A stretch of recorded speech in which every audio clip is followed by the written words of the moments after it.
4月初在首尔，满天都是飞舞的粉红色花瓣，浪漫的可以把马拉楼的心融化出少女情怀。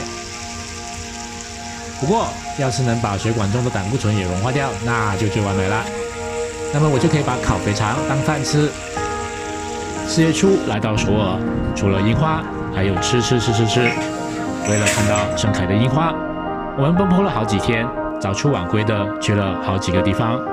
结果最美的樱花居然就在民宿的门口啦。3月31日，东北亚三国旅途的第31天，我们从沈阳飞到首尔。这一集我们着重分享实用的资讯，比如我们在首尔住的平价民宿，还有我们认为可以推荐的餐厅，以及几个我们去过的地方。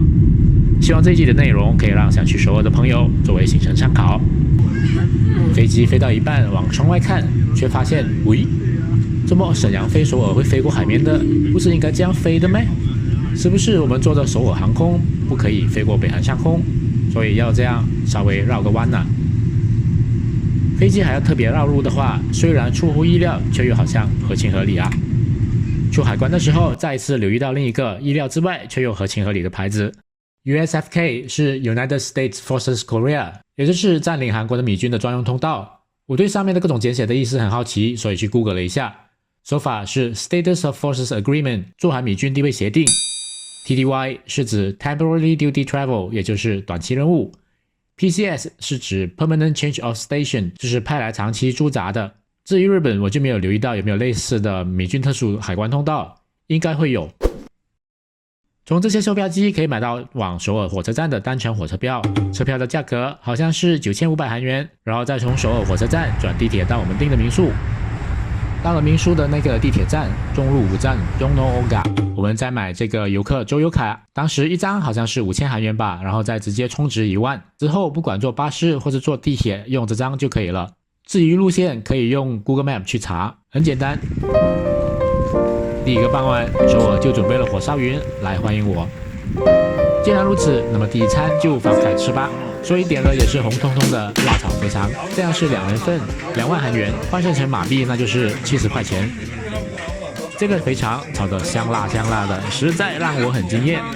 原来猪肠这样热热的铁板炒是很好吃的。店的装潢还停留在80年代，光顾的也是跟我一样年纪的安哥。炒肠的老太太估计也在这里守着小店，守了几十年吧。招牌上面还有电视台的标志，表示是被美食节目采访过的店。刚刚吃辣炒肥猪肠的地方叫做新津 Market， 其实就在闻名的广藏市场广藏 Market 的旁边而已，也是一个很多美食老店的地方。走回去我们住的民宿也就过一条马路，所以这个 Star Hostel Dongdaemun Suite 我觉得是地点也是很不错的，而且可以免费借一个 WiFi router， 这样我们连买 SIM 卡的钱都省下了。所以我们在这间民宿住了9个晚上，一共是48万韩元。但是房间就很窄小，是双架床。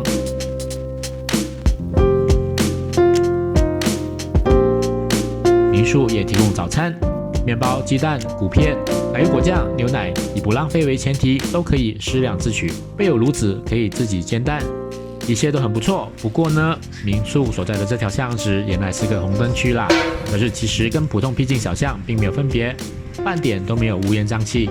因为感觉这些枫叶店的生意也不好，不管是顾客还是从业人员，我都没有见过。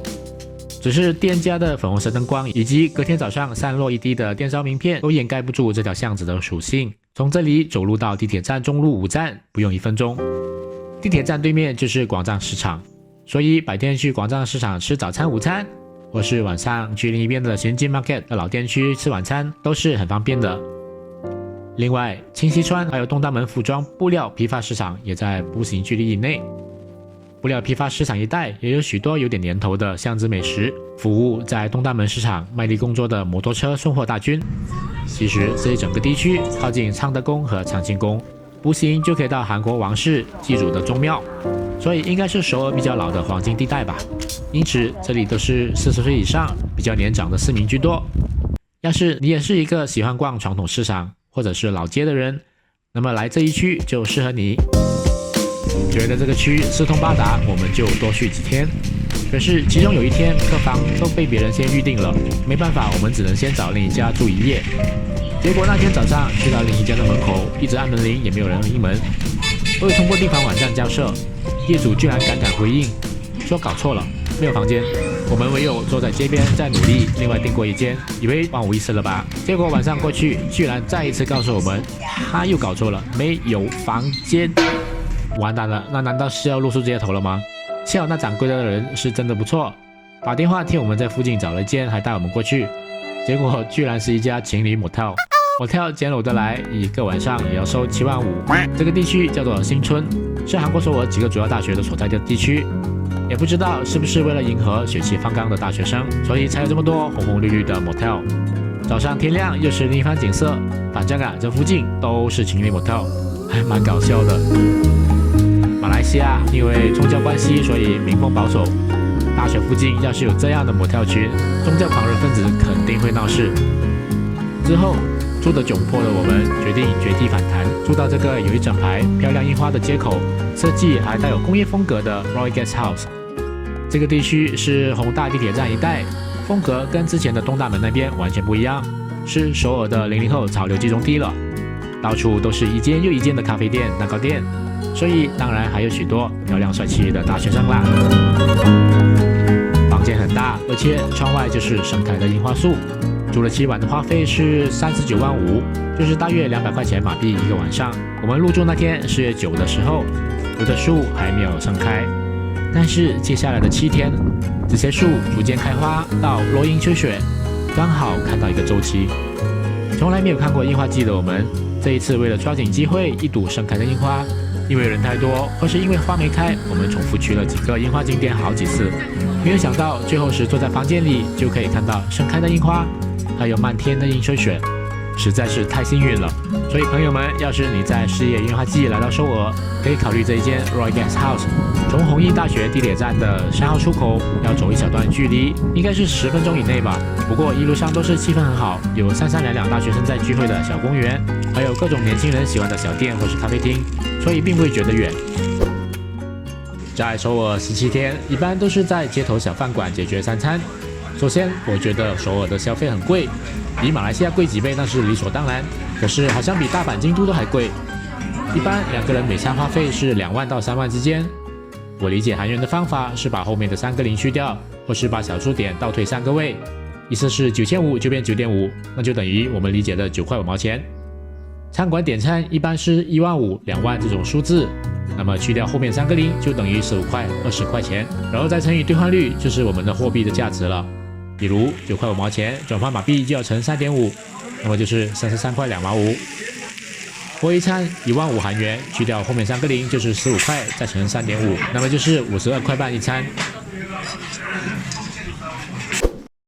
辣炒铁板猪肠，一口泡下去就想要拍桌子，然后站起来惊叹一声：好好味啊！辣、燙、香，北極腸係要咁樣食先啱㗎。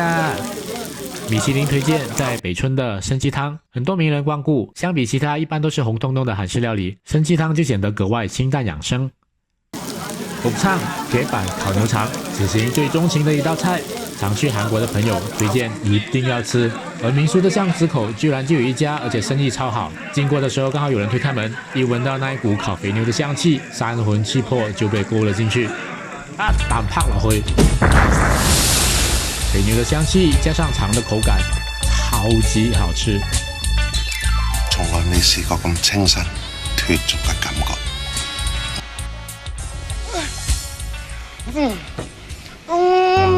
再回过神，已經一嘴油在喝馬克利，喝得頭暈暈。不過這就是一個膽固醇核彈，吃一頓要有堵塞心血管的覺悟。韓牛烤肉很貴，但是沒有什麼影響。不過這是在王宮附近1975年開業的老店，裡面也是高朋滿座，所以水準應該是不錯的。新加坡也有分行的油干面蛋糕底辣炒雞丁，在韓國當然也要試一試。這家是在明洞的分行，世界各地的遊客很多。坐隔壁桌的居然是來自庫頁島的俄羅斯家庭，一份6000左右的家常小館子。首爾火車站附近，老人家在守着的半地下老店。东西好吃那是一定的，而且6000应该才是正常的平民价格吧，也因此留下比较深刻的印象。韩式炸鸡啤酒俨然已经成为新一代韩国美食代表，当然要尝一尝。닭갈비我们喜欢吃，所以再去了另一家。这一家真的是生意超好，店员的招呼方式也是很热情的那种风格，所以店里的气氛真的很好，跟有概念不一样。来这里吃饭的都是下班的当地人，好吃，值得推荐。冰宿让女生拍照放朋友圈骗赞的，当然也不便宜。这一家韩式简餐卖的是新加坡、马来西亚也常见的烤沙巴和牛肉bulgogi那些，使用的是紫米饭，还有一些生菜和紫苏叶，感觉比较养生。室内装修很漂亮，价格就比之前去的老婆婆的老店贵一点，大份又好吃，所以我们隔天又再去。jokbal 烤猪蹄又是一道胆固醇炸弹，看起来很诱人，但是没有预期中那种卤猪脚的香气。要是泰国的卤猪脚再拿去烤一烤，摆盘也这样搞一搞，我肯定买单。卤冻的生章鱼、生鸡蛋、生牛肉是米其林推荐的朝鲜美食，其实丹东也有。除了这道菜完全是生的以外，其实并没有留下特别的印象。我只记得那牛肉有浓郁的麻油香气，不是不好吃，可是应该是要多吃几次才能体会其中的奥妙。烤明太鱼汤，对丹东的明太鱼念念不忘，所以在首尔也想试一试。但是其实我也不是很确定这个是不是明太鱼，因为并不是用中文点餐，可是味道还不错。这家烤鱼老店在布料批发市场的巷子里，算是市场里工人们的食堂。然后就是这一道，在汝矣岛国会建筑对面的泡菜焖肉锅，这一家100%肯定要推荐给大家，好吃又便宜，所以很多附近工作的人来吃。这么大一锅，有猪肉，有方便面，马铃薯煮的汤越煮越浓，还有用压力锅做的锅巴饭，一个人才8000，简直佛心。汝矣岛是国会，也是首尔市政府的春天赏樱季节的主会场。去首尔赏樱的话，一般都不会错过去汝矣岛，所以这一家完全可以大推。牛肉猪肠、章鱼、紫苏、年糕菌类的乱炖，44000还不错，就是贵，但是味道算是普普通通吧。差不多吃完就拿来炒饭，就是韩式的风格。比较养生的 bibimbap 不错，人均7000块钱，还有烤猪肉，算是不贵了。接着还是烤牛肠 gopchang， 这家金德厚连锁专卖店专门卖 gopchang， 2人份是21800，这个胆固醇和子弹的脂肪不是开玩笑的。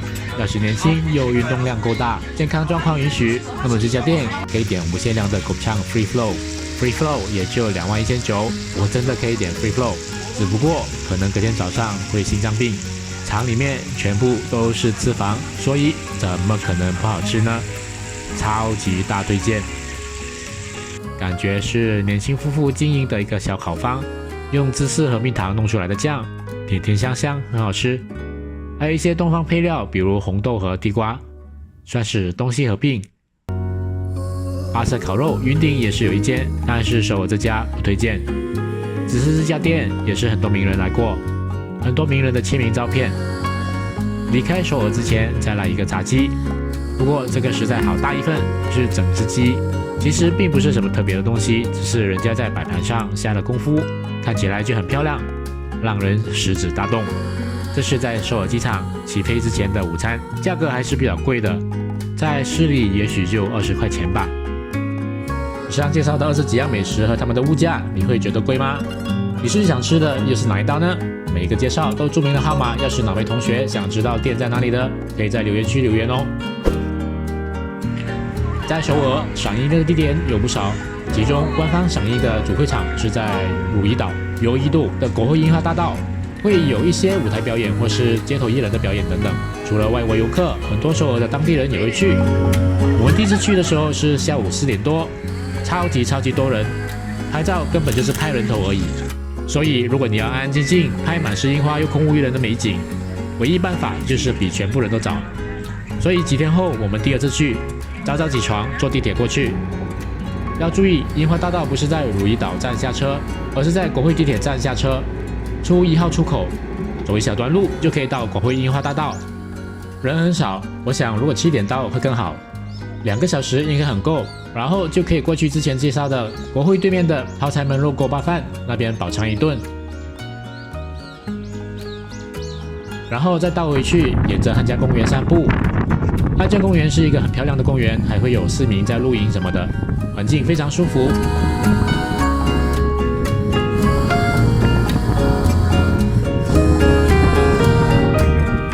另一个赏樱景点是靠近樟秀地铁站的石川公园，这里应该是韩国乐天集团的地盘。乐天集团的公司总部应该就在这个 Lotte World Tower 里面。这里的樱花围着湖畔，又是另一番风情。旁边还有高档购物中心、主题游乐园，也是很多首尔市民会来休闲的地方，所以超级热闹。因此，同样的，如果要静静的赏樱，就要趁早来。之后可以在旁边的乐天购物商场逛。没记错，里面好像有免税购物区。另外，首尔的韩国国家博物院也不可以错过，藏品丰富，可以从韩国的角度认识东北亚朝鲜地区的历史，比如朝鲜三国时代的高句丽、百济、金罗的文物。许多朝鲜时期的文物都是汉字楷体书写，也许懂汉字的我们会看得比韩国人更加津津有味。还有独立初期韩文和汉字混血的文书，跟现代的全韩文书写不一样。里面甚至还有来自敦煌的文物。博物院很大，收藏也不少，但是入场免费，要仔细看至少要2天，所以我去了2次。国家博物院的后面其实就是米国的龙山基地，所以站在博物院的入口处平台是可以看得到的。这里整个地区在 Google Map 上面都是空的，但是这里不是空地，打开卫星图模式就会看到其实有很多建筑物和道路。我是后来看地图才知道，原来龙山基地这里还有一个韩战博物馆，规模也不小，可惜我错过了。对韩战有兴趣的朋友应该去看一看。其实首尔的 Google Map 上面被刻意划空的地方还有一个，那就是青瓦台，大韩民国的总统府。其实总统府就在大王宫、景福宫的正后方，也就是有世宗大王雕像的那个王宫。凡是第一次去首尔的人应该都会去的吧。把王宫从头走到尾，从王宫的北门、神武门走出去，就可以看到有军人把守的青瓦台了。从这里往右就可以走路走到著名的韩屋村景点北村。不过北村这里都是上坡路，会走得比较累，所以一早去景福宫，完了去北村，就刚好是一整天的行程了。好吧，这一集就分享到这里，希望这一集的内容对你的旅游规划有帮助。我们下一集再继续聊吧。